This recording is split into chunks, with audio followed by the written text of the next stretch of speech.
राधे राधे, जय श्री कृष्णा। मैं सीमा सिंह बड़ों को चरण स्पर्श, छोटों को प्यार और बराबर वालों को नमस्कार करती हूँ। आज मैं आपको वैशाख मास के महात्म्य का 19वां अध्याय सुनाने जा रही हूँ। अब तक हमने 18 अध्याय सुने हैं। आशा करती हूँ आपको सभी अध्याय अच्छे लग रहे होंगे।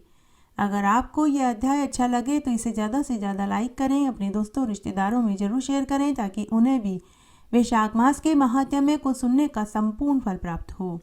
और आपसे एक करुण रिक्वेस्ट है कि अगर अभी तक आपने मेरे चैनल को सब्सक्राइब नहीं किया है तो कृपया मेरे चैनल को सब्सक्राइब करें ताकि मेरा आगे आने वाला वीडियो सबसे पहले आपको मिले। धन्यवाद। आइए सबसे पहले हम जान लेते हैं कि वैशाख मास के इस अध्याय में हम क्या सुनेंगे। वैशाख मास के इस अध्याय में हम 19वां अध्याय सुनेंगे। उसके बाद वैशाख मास की बरकत देवता की कहानी सुनेंगे और अंत में हम जगदीश भगवान की आरती सुनेंगे। आइए सबसे पहले हम वैशाख मास का 19वां अध्याय सुनते हैं।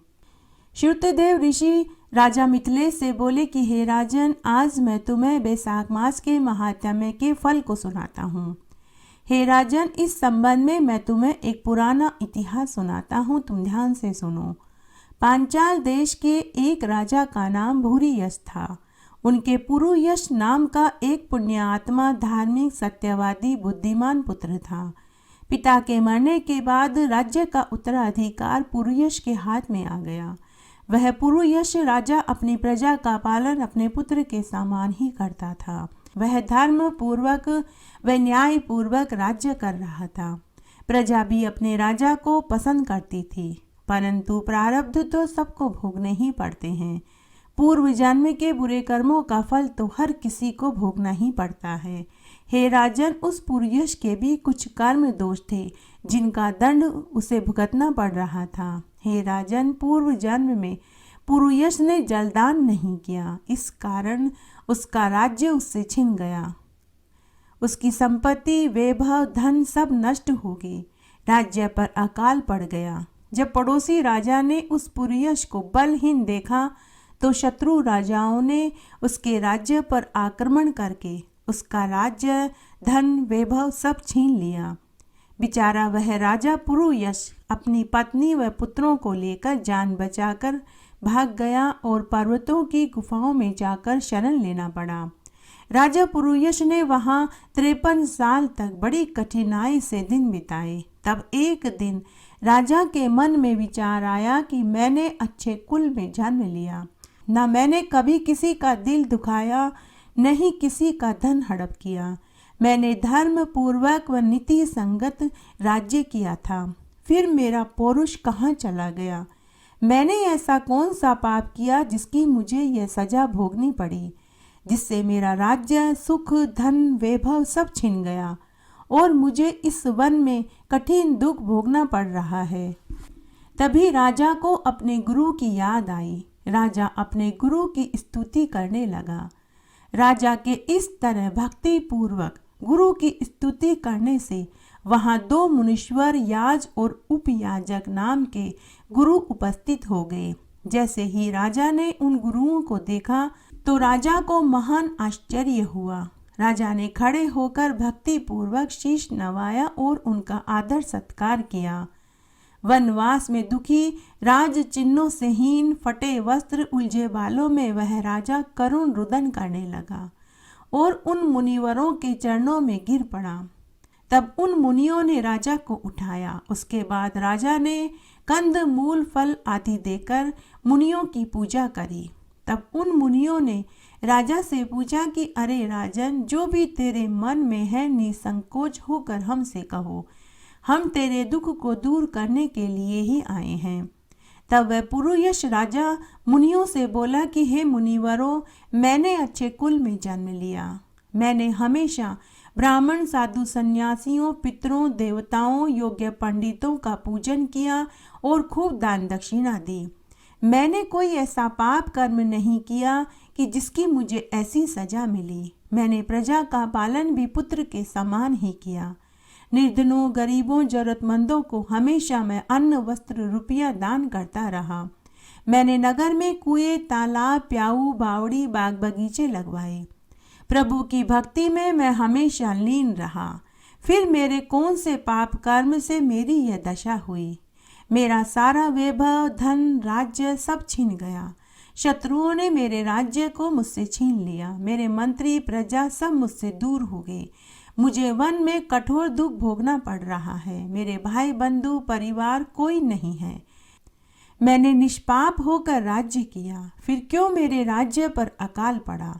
इन सब का क्या कारण है, आप मुझे विस्तार से बताइए। राजा के दीनहीन वचन सुनकर उन मुनियों ने थोड़ी देर के लिए अपनी आंखें बंद करी और राजा के पूर्व जन्म का विचार करने लगे। तब उन मुनियों ने राजा से कहा कि हे राजन, अपने दुख का कारण तुम सुनो। हे राजन, तू अपने पूर्व जन्म के पाप कर्मों का फल भुगत रहा है। हे राजन, पिछले 10 जन्मों में तू घोर पापी व्याध रहा। 10वें जन्म में तू बड़ा निर्दयी था। व्याध का जन्म धारण करके तू प्राणियों का वध करता था। तेरे सारे कर्म यमराज के तुल्य ही थे। हे राजन, 10वें जन्म में गौड़ देश में तूने जन्म लिया और तू बुरे कर्मों में लगा हुआ था। जीव, जिनावर, पशु पक्षियों को निर्दयता पूर्वक मारता था, साथ ही मनुष्यों का भी वध करता था, उन्हें निर्दयता से कष्ट देता था। तब एक बार तेज धूप से व्याकुल 2 धनी वेश्य, वेद और वेदांगों को जानने वाले कर्षण मुनि वन से गुजरे, जिनके सिर पर जटा, देह पर छाल के वस्त्र, हाथ में कमंडल था। उन्हें आता हुआ देखकर तूने उन तीनों का रास्ता रोककर धनुष बाण दिखाता हुआ खड़ा हो गया। तब तूने एक धनी वेश्या को मारकर उसका सारा धन लूट लिया। तब दूसरा वेश्या अपना धन घास फूस में छिपाकर अपनी जान बचाकर वहां से भाग गया। तब कर्षण मुनि मारे जाने के भय से व्याकुल होकर थर थर कांपने लगे और बेहोश होकर धरती पर गिर पड़े। तब तूने उन ऋषि को ताड़ के पंखे से हवा करी, उन्हें शीतल जल पिलाया तो उनकी बेहोशी टूट गई। तब तूने उन मुनि से कहा कि अरे ऋषिवर, तुम्हें मुझसे तनिक भी डर नहीं होना चाहिए। मैं गरीबों और निर्धनों को नहीं मारता। तुम्हारे फटे वस्त्र, टूटे बर्तन लेकर भला मैं क्या करूँगा। तुम तो यह बताओ कि उस दूसरे वेश्या ने अपना धन कहाँ छिपाया। अगर तुम सत्य बताओगे तो मैं तुम्हें जीवित छोड़ दूंगा। तब कर्षण मुनि ने जान बचाने के लिए सत्य बता दिया कि उस वेश्या ने भागते हुए अपना सारा धन घास फूस के नीचे छिपा दिया। तब तूने ऋषि से कहा कि तुम निडर होकर यहाँ से अपने गंतव्य स्थान की ओर चले जाओ। यहाँ से थोड़ी दूर एक तालाब है, वहाँ का शीतल जल पीकर अपना परिश्रम व थकान दूर कर लेना और ये ताड़ का पंखा भी ले जाओ, इससे तुम्हें गर्मी का एहसास कम होगा। मैं तुम्हारे साथ आगे तक चलता, लेकिन पीछे से राजा के सिपाही मुझे ढूंढते हुए आ रहे होंगे, इसलिए मैं तुम्हारे साथ नहीं चल सकता। हे मुनिवर, याज और उपयाजक बोले कि हे राजन, उस 10वें जन्म में तुमने वैशाख मास में उस ऋषि की सेवा करी, उसे ताड़ का पंखा दान में दिया। इस सेवा के परिणाम स्वरूप तुम इस जन्म में प्रतापी राजा बने, लेकिन तुमने उस ऋषि को तालाब का जल लाकर नहीं पिलाया और न ही उन्हें तालाब तक पहुंचाया, इसलिए तुम्हें धन, वैभव, राज्य का सुख प्राप्त नहीं हुआ।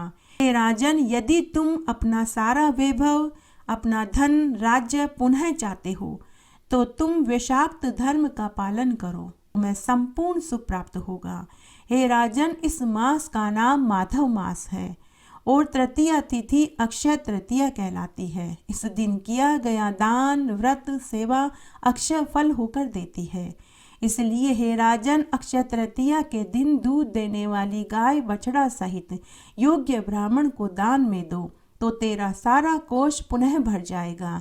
तुझे कुबेर का खजाना प्राप्त होगा और छत्र दान करने से तुझे वापस राज्य का सुख मिलेगा। और विधिवत वैशाख मास का स्नान करके माधव भगवान की पूजा और स्तुति करोगे तो तुझे सारा सुख पुनः प्राप्त हो जाएगा।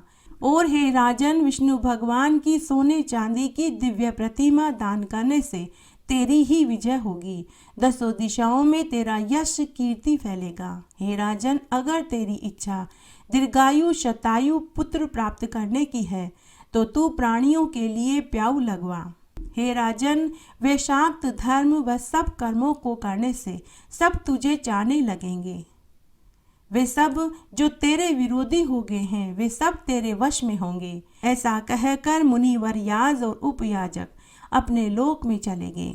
तब उस राजा पुरुयश ने अपने पराक्रमी पुरोहित के कथनानुसार विषाक्त धर्म का पालन किया, विष्णु भगवान की पूजा करी, दान पुण्य किए, जिसके प्रभाव से वह राजा अपनी बची हुई सेना को लेकर वापस अपने नगर में पहुंचा। इस बार पुरुयश राजा की जीत हुई। उसने अपना सारा खोया हुआ राज्य पुनः प्राप्त कर लिया। उसने पूरी नगरी में यह ढिंडोरा पिटवा दिया कि पूरी प्रजा वैशाख मास में स्नान, दान, पुण्य कर्म करे। उसके बाद वह राजा अपनी पत्नी और पुत्रों के साथ हर साल वैशाख धर्म का पालन करने लगा। इसके बाद वह राजा 100 साल तक राज्य का सुख भोग कर मरने के बाद स्वर्ग को प्राप्त हुआ। वैशाख मास में 7 दिन तक बरकत देवता की कहानी सुनने, व्रत करने से मनुष्य का घर धन धान्य के भंडार से भर जाता है। आइए अब हम बरकत देवता की एक पौराणिक सच्ची कहानी सुनते हैं। एक गांव में एक साहूकार परिवार था। साहूकार पति पत्नी बड़े ही धार्मिक प्रवृत्ति के थे। उनके 5 बेटा बहू थे। साहूकार के 4 बेटों के तो औलाद हुई, लेकिन 5वें बेटे के औलाद नहीं हुई। साहूकार दंपति ने अपनी 5वीं बहू का अनेक जगह इलाज करवाया, खूब मनौतियां मांगी। ऐसी कोई जगह नहीं छोड़ी जहां उन्होंने मनौती न मांगी हो। फिर एक दिन 5वीं बहू को भी गर्भ ठहर गया और 10वें महीने में उसे एक सुंदर कन्या का जन्म हुआ। साहूकार दंपति की खुशी का तो ठिकाना ही नहीं रहा, क्योंकि उनके परिवार में 3 पीढ़ी तक किसी को भी लड़की नहीं थी। उनके परिवार में 3 पीढ़ी के बाद कन्या का जन्म हुआ था। साहूकार दंपति ने पूरे गांव में खुशियां मनाई। साहूकार दंपति ने पूरे गांव में मिठाइयां बांटी। साहूकार दंपति ने अपनी पोती का नाम रत्नावती रखा। खूब नाजों से, लाड़ प्यार से उसका पालन पोषण होने लगा। धीरे धीरे रत्नावती बड़ी होने लगी। रोज की तरह जब साहूकारनी मंदिर जाने लगी तो उसकी पोती बोली कि दादी, मैं भी आपके साथ मंदिर चलूंगी। अब साहूकारनी अपनी पोती को साथ लेकर मंदिर जाने लगी। इस तरह समय बीतने लगा। जब वैशाख का महीना आया तो हमेशा की तरह दोनों दादी पोती मंदिर में गई। वहां उन्होंने देखा कि मंदिर में कुछ औरतें वैशाख मास का महात्म्य सुन रही थी और कथा कहानियों को सुन रही थी। तो दोनों दादी पोती भी वहीं बैठकर कथा कहानियों को और वैशाख मास के महात्म्य को सुनने लगी। एक दिन मंदिर में एक औरत ने बरकत देवता की कहानी सुनाई और कहा कि वैशाख मास में 7 दिन तक बरकत देवता की कहानी को सुनने, 7 दिन बाद व्रत का उद्यापन करने से घर में अन्न धन के भंडार भरते हैं, घर में हमेशा बरकत रहती है। तब साहूकारनी ने भी 7 दिन तक व्रत किया, 7 दिन तक कहानी सुनी और 8वें दिन व्रत का उद्यापन कर दिया। कहानी दोनों दादी पोती ने सुनी थी, लेकिन उद्यापन सिर्फ साहूकारनी ने ही किया। इस तरह देखते देखते समय बीतने लगा। कुछ ही वर्षों में रत्नावती विवाह योग्य हो गई। तब दादा दादी ने अपनी लाडली पोती के लिए बहुत अच्छा घर वर ढूंढा। खूब धूमधाम से रत्नावती का विवाह किया गया। खूब दान दहेज दिया गया। शादी के बाद रत्नावती जब ससुराल में आई तो सभी बहुत खुश थे। ससुराल में 4 जनों का छोटा सा परिवार था। सास, ससुर, रत्नावती और उसका पति। सास खाना बनाती थी और रत्नावती झाड़ू बुहारी का काम करती थी। सास खाना बनाने के बाद पहले अपने पति को और पुत्र को खिलाती, फिर खुद खाती और बचा हुआ खाना बचा कुचा कढ़ाई की खुरचन निकालकर थाली में परोस कर रख देती। रत्नावती उसी बची कुची खुरचन को खाकर पानी पी लेती थी। धीरे धीरे रत्नावती कमजोर पड़ने लगी। तब एक दिन रत्नावती के पति ने अपनी पत्नी से पूछा कि हम घर में सिर्फ 4 जने हैं, घर में किसी चीज की कोई कमी भी नहीं है, फिर तुम दिनों दिन कमजोर क्यों होती जा रही हो? तुम्हें किस बात का दुख है, मुझे बताओ।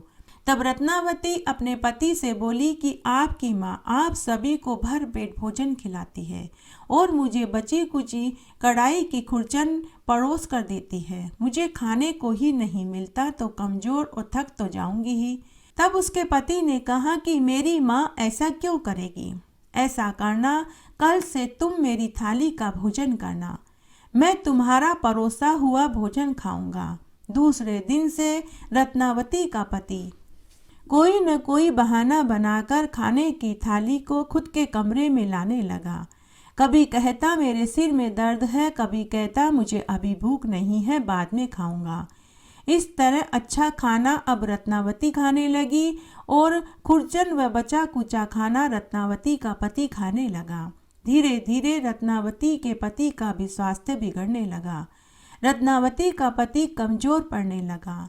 तब रत्नावती की सास अपने बेटे से बोली कि बेटा, मैं तुझे रोज अच्छे से अच्छा खाना खाने को देती हूँ, फिर भी तू दिन पर दिन कमजोर क्यों होता जा रहा है? तब बेटा अपनी माँ से बोला कि माँ, मैं रोज बचा हुआ खाना जो तुम रत्नावती को परोसती हो वो खाता हूँ और मेरे हिस्से का खाना रत्नावती खाती है। जैसा खाना खाऊंगा शरीर भी तो वैसा ही होगा। माँ, हम ले देकर 4 जने हैं, तुम रत्नावती को खुरचन वाला खाना क्यों देती हो? वो भी किसी की बहन बेटी है। तब रत्नावती की सास ने घर की चाबी रत्नावती को सौंप दी और बोली कि बहू, आज से तुम खाना बनाओगी और घर का देखभाल भी तुम ही करोगी। अब हम आराम करेंगे। उस दिन रत्नावती ने ढेर सारा खाना बनाया, दाल चावल पूड़ी हलवा सब्जी। फिर उसने सबसे पहले सास ससुर को खिलाया, फिर पति को खिलाया। सबके भोजन कर लेने के बाद जब रत्नावती भोजन करने के लिए बैठी तो सब साफ मिला। उसे खुरचन भी नसीब नहीं हुई। उसे उस दिन भूखा ही सोना पड़ा। दूसरे दिन उसने पहले दिन से ज़्यादा भोजन बनाया, लेकिन फिर उसके लिए कुछ नहीं बचा। रत्नावती मनी मन सोचने लगी कि जब सास भोजन बनाती थी तो उसे खुरचन तो खाने को मिलती थी। अब जब से मैं खुद भोजन बनाती हूँ और सबके भोजन खाने के बाद मैं भोजन करने बैठती हूँ तो मेरे लिए तो कुछ बचता ही नहीं है। धीरे धीरे रत्नावती फिर सूखने लगी। उसका स्वास्थ्य फिर से गिरने लगा। तब एक दिन रत्नावती के पति ने अपनी पत्नी से कहा कि अब तो तुम स्वयं भोजन बनाती हो, तुम फिर भी कमजोर हो रही हो, तुम्हें कौन खाना खाने से रोकता है? तुम अच्छे से अच्छा खाना बनाओ और खाओ। तब रत्नावती दुखी होकर अपने पति से बोली कि जब आपकी माँ भोजन बनाती थी तो मुझे खाने को खुरचन तो मिल जाती थी, लेकिन अब मैं जब खुद ज़्यादा से ज़्यादा भोजन बनाती हूँ, लेकिन आप सबके भोजन खा लेने के बाद जब मैं भोजन करने बैठती हूँ तो मुझे सब खत्म मिलता है। रत्नावती के पति ने अपनी माँ को भी यह बात बताई। तब एक दिन रत्नावती अपने पति के साथ मायके गई। मायके में सभी ने रत्नावती की हालत देखी तो सभी ने रत्नावती से पूछा कि बेटी, ससुराल वाले तुझे खाने को रोटी नहीं देते हैं क्या? अच्छे से नहीं रखते हैं क्या? सच सच बताओ। तब रत्नावती के दादा दादी, माँ पिता और चाचा चाची और भाइयों ने रत्नावती के दुख को जानने के लिए उत्सुक थे। तब रत्नावती ने पूरी सच्चाई बताई कि रोज मैं ज़्यादा से ज़्यादा भोजन बनाती हूँ, लेकिन सभी के भोजन करने के बाद जब मैं भोजन करने बैठती हूँ तो मेरे लिए कुछ बचता ही नहीं। मुझे तो खुरचन भी खाने को नहीं मिलती। तब रत्नावती की दादी को पूरी बात समझ में आ गई। रत्नावती की माँ और दादी ने रत्नावती को बरकत की कहानी सुनाई। व्रत करवाया लेकिन उद्यापन नहीं करवाया था। यह उसी का पाप दोष उसे लग रहा था। रत्नावती से अन्न देवता रुष्ट हो गए थे। तब रत्नावती की माँ और दादी ने रत्नावती से बरकत देवता के व्रत का उद्यापन करवाया। उसके बाद कुछ दिनों तक रत्नावती मायके में ही रही। उसके बाद उसके माता पिता ने रत्नावती को खूब सारा धन देकर जवाई के साथ विदा कर दिया। जब रत्नावती ससुराल में आई तब उसने अपने सास ससुर और पति को बरकत देवता की कहानी और व्रत वाली पूरी बात बताई। तब रत्नावती के सास ससुर और पति ने कहा कि हम भी वैशाख मास में बरकत देवता का व्रत करेंगे। हम भी वैशाख मास में बरकत देवता का 7 दिन तक व्रत करेंगे और 7 दिन के बाद उद्यापन करेंगे। तुम हमें कहानी सुनाना, हम हुक्कारा भरेंगे। उसके बाद जब वैशाख का महीना आया तो रत्नावती, उसके सास ससुर और पति ने बरकत देवता का व्रत किया, पूजा करी और 7 दिन के बाद बरकत देवता के व्रत का उद्यापन किया और विष्णु भगवान के मंदिर में मिश्री मावे की मिठाई, नारियल और 101 रुपया दक्षिणा के चढ़ाए। सभी ने भगवान से घर की बरकत बनी रहे इसकी प्रार्थना करी, अन्न देवता का हमारे ऊपर आशीर्वाद बने रहे। और वहाँ उन्होंने ढोक लगाई और घर आए। घर आने के बाद रत्नावती ने खाना बनाया। उसके बाद उसने अपने सास ससुर और पति को खाना खिलाया। सबके भोजन करने के बाद जब रत्नावती भोजन करने के लिए बैठी तो उसे सभी बर्तन भरे हुए मिले। रत्नावती ने भर पेट भोजन खाया। रत्नावती के दिन अब अच्छे से गुजरने लगे। घर में खूब धन धान्य हो गया। उसके हाथ में भी बरकत आ गई। साल भर बाद उसे 2 जुड़वा पुत्र पैदा हुए। अब अन्न देवता रत्नावती से रुष्ट नहीं थे। उनके ऊपर अन्न देवता का आशीर्वाद हो गया था। हे अन्न देवता, हे बरकत देवता, जैसे आपने रत्नावती के साथ पहले किया वैसे किसी के साथ मत करना। जैसे बाद में किया वैसे सबके साथ करना। कहानी कहने वाले के साथ, सुनने वाले के साथ और हुक्कारा भरने वाले के साथ।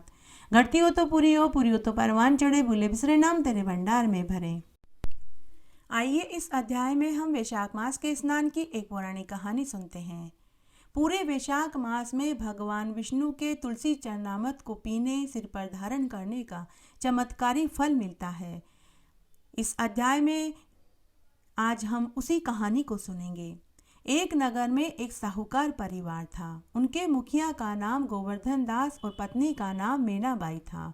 उनके 2 पुत्र और 1 पुत्री थी। सभी के विवाह हो चुके थे। जब छोटी पुत्री निर्मला शादी होकर ससुराल गई तो वहाँ सभी धार्मिक प्रवृत्ति के थे। निर्मला बहुत सुखी जीवन व्यतीत करने लगी। निर्मला के 1 पुत्र और पुत्री हुए, लेकिन पुत्र के जन्म के 3 साल बाद ही उसे कोढ़ हो गया। पूरे शरीर पर सफ़ेद दाग जैसी बीमारी हो गई। ससुराल वालों ने उसका खूब इलाज करवाया, लेकिन कहीं कोई फायदा नजर नहीं आया। तब एक दिन उनके घर पर एक पंडित जी आए। घर वालों ने पंडित जी को अपने पोते को दिखाया और उसके कोढ़ को ठीक होने का उपाय पूछने लगे।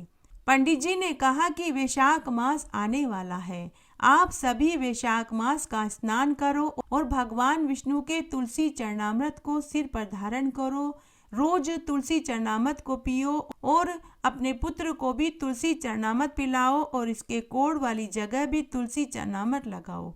ऐसा करोगे तो न केवल तुम्हारे पुत्र का कोढ़ ठीक होगा, बल्कि तुम्हारा घर धन धान्य, वैभव, सुख, समृद्धि से भर जाएगा और इसका तुम्हें असंख्य कोटि गुना फल मिलेगा। जन्मों जन्मों के पापों का नाश हो जाएगा।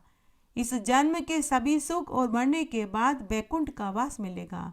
अगर आपको मेरी बात का विश्वास न हो तो इस साल वैशाख मास में व्रत, उपवास, पूजा करो और इसका चमत्कार आप खुद देख लो। तब सभी ने पंडित जी से वैशाख मास की पूजा विधि पूछी और वैशाख मास के धर्म पूछे।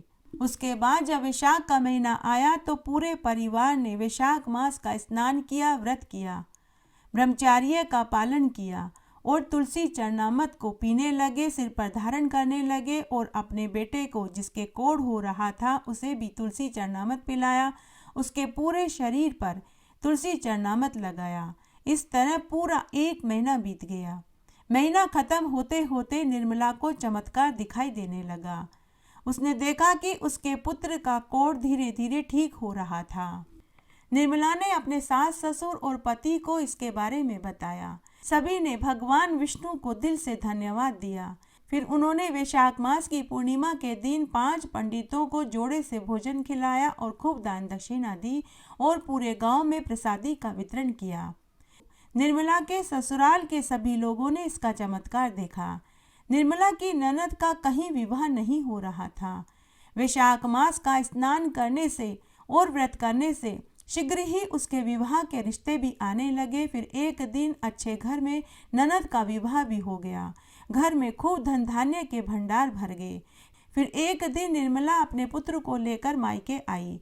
वहां अपने भाभियों, भाइयों, माता पिता से मिली। सभी ने निर्मला का खूब आवभगत किया।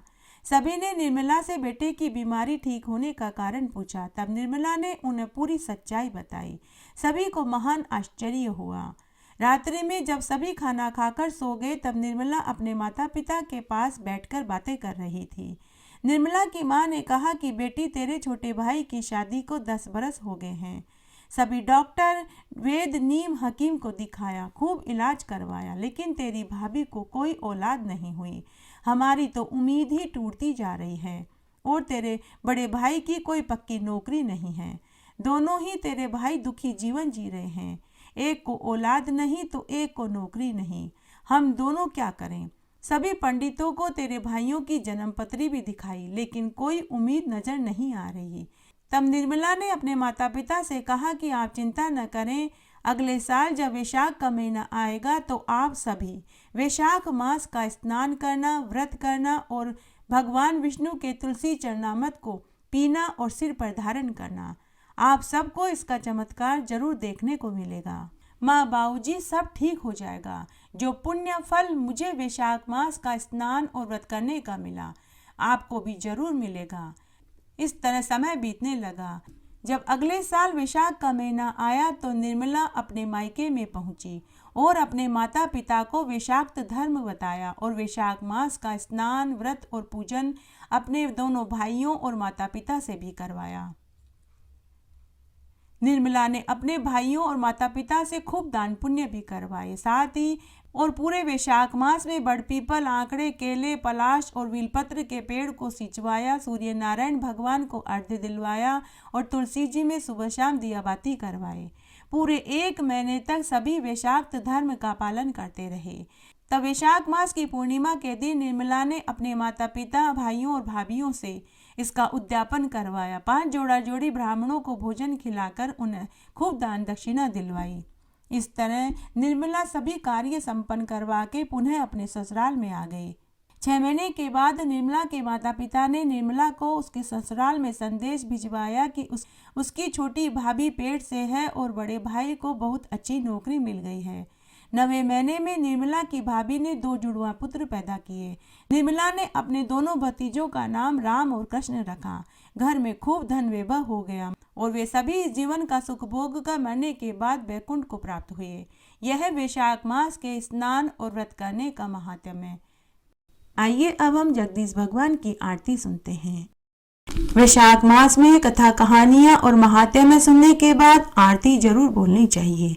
आइए आप भी मेरे साथ भगवान जगदीश की आरती बोलिए। इससे महात्म्य सुनने का संपूर्ण फल प्राप्त होगा। ओम जय जगदीश हरे, स्वामी जय जगदीश हरे। भक्त जनों के संकट, दास जनों के संकट क्षण में दूर करे। ओम जय जगदीश हरे। जो ध्यावे फल पावे, दुख बिन से मन का। स्वामी दुख बिन से मन का।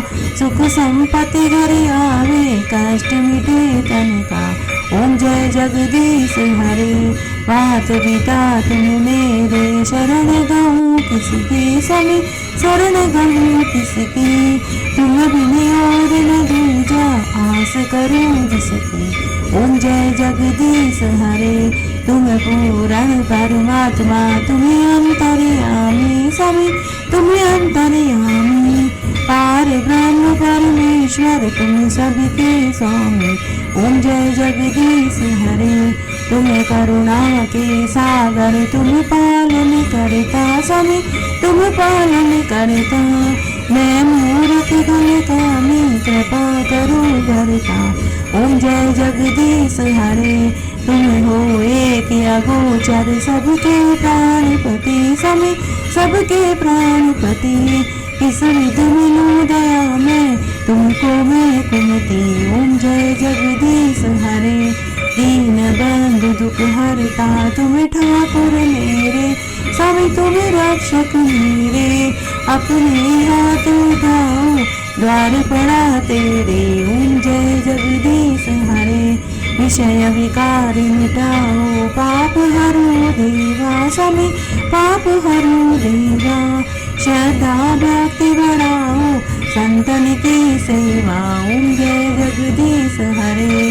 तन मन धन सब कुछ अर्पण है तेरा। सब कुछ है तेरा। तेरा तुझको अर्पण क्या लागे मेरा। ओम जय जगदीश हरे। ओम जगदीश की आरती जो कोई जन गावे। स्वामी जो कोई जन गावे। कहत शिवानंद स्वामी मन वांछित फल पावे। ओम जय जगदीश हरे। ओम जय जगदीश हरे। स्वामी जय जगदीश हरे।